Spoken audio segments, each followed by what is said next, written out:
What up YouTube, Topaz Jace back for another album review, and this one is to that Yelawolf Trial by Fire, and I'm giving this one the yellow light because there are instances on this album that are phenomenal, like some of the best music so far this year, but yet that's not the vast majority of this project. Like his whole concept that he's running with, at least musically for the most part, is he's going and mashing together hip-hop to go along with rock music to go along with mainly country music, you dig? And this is all him digging into his roots, and he's giving us stories all based around such, man. And I like it, but yet it's not a completely polished product, even though I do like a bunch of aspects of these individual songs as they all fit into these same kind of guidelines. They're all a mash together of these genres of music, but yet they're all completely different. Like he's taking a approach with each individual song to make them sound as good as he can,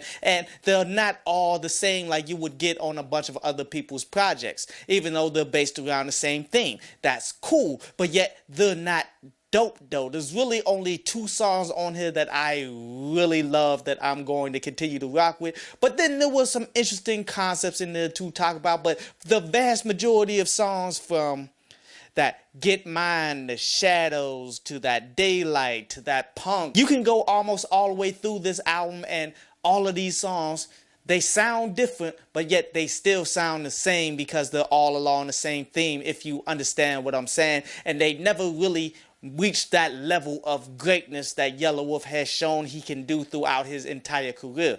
Really, these two songs that I really love starts with that Ride or Die joint, where that one, the production just takes it all the way over the top. Like, even without listening to what he's actually saying, even though he's talking about some really deep stuff, you really don't even have to pay attention to that. Like, you could just sit back and zone out to it. Like, the music is so good on its own that it's going to force you to pay attention to what he's saying lyrically. And that's the thing that a lot of individuals need to understand.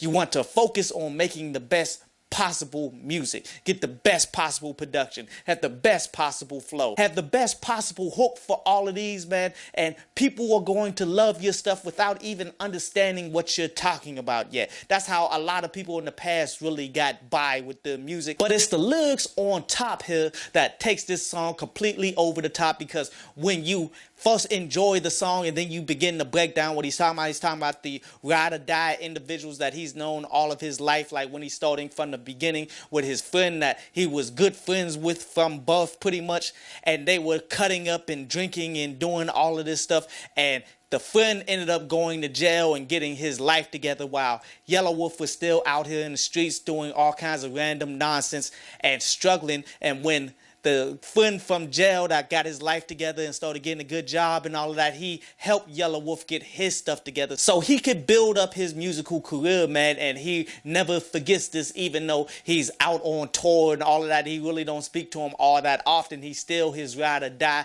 and he'll do anything for him. Very deep stuff. But then you go into the second verse where he's talking about his uncle in particular, who put up $1,000 for him to go ahead and record maybe a demo tape. He's not really specific about it, but he broke it down like he didn't have 1,000, neither did his uncle have 1,000, but yet his uncle still found a way to get the money. And this body of music is what helped him transcend to getting to where he's at right now, man. Very deep stuff, because those are your ride or dies that you never turn your back on no matter what. They can pretty much do no wrong to you after so long. This is why you see a lot of rappers out here talking, I don't need no new friends or whatever, because these individuals were helping them when they had absolutely nothing, and they're the only ones you can really trust that have your back. My next favorite song is that Row Your Boat, in which I've already made an in-depth review on this, man, and I'm gonna rehash just a little bit about it because honestly I forgot about this song coming into this album, you feel me? Because there's so much music that drops every single day that I try to listen to. Sometimes you just lose track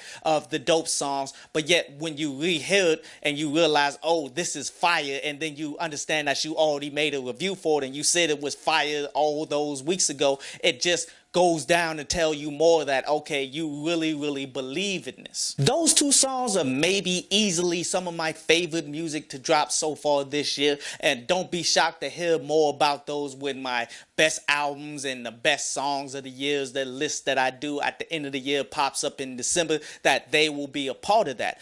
But that's honestly about it. Like, really, there's only one other song on here that I wanted to really talk about the content because it was so deep and crazy, even though I didn't really like the song in its entirety. But that Sabrina song, man, that was deep, because I ain't trying to give out any spoilers to it for anybody who haven't heard the song or haven't heard the album. But the story that he's talking about of his missing daughter and how he just woke up and she was gone and all that, man, that kind of pulls on some heartstrings right there. And the thing that I really didn't rock with on that is that production. It really didn't go anywhere. It remained kind of dry, and it was intentional, though. I understand that it was intentional because of the type of story that he's doing here, but yet it honestly just didn't do much for me, and I felt as though if it had a better production, that could have been like one of the greatest songs off of this project as well, on some Eminem type stuff right there. But it still worked. Honestly, I still enjoy the breakdown and listen to that joint, but it's not one of my favorite songs off this project. Overall, I feel as though his core audience, man, that southern redneck audience that he's consistently had throughout his whole entire career, they're going to really love this project, just based off the fact that he's taking it to country music for the most part, but yet he's not withholding his own personal rap skills to go along top of it. So I definitely think that he's doing something here that a lot of people are really gonna like. It's just really not for me, you dig? And that's why I'm giving this joint a 6 out of 10, simply off the strength of those two super fire songs that I'm going to continue to rock with. But a quick recap here, man. The positives that I'm taking from this is you're going to get 2 must-download songs here that you definitely should be out there buying, man. But yeah, the negatives is it's not that strong of a full project. I mean, he's definitely doing something unique with his own blending of all of these genres that no one else will sound like Yelawolf ever. But yet, a lot of it just doesn't come off as super strong music. I hope you enjoyed the show. You can follow me at Twitter up there, and you can go to downloadpads.com that's down there to read today's article.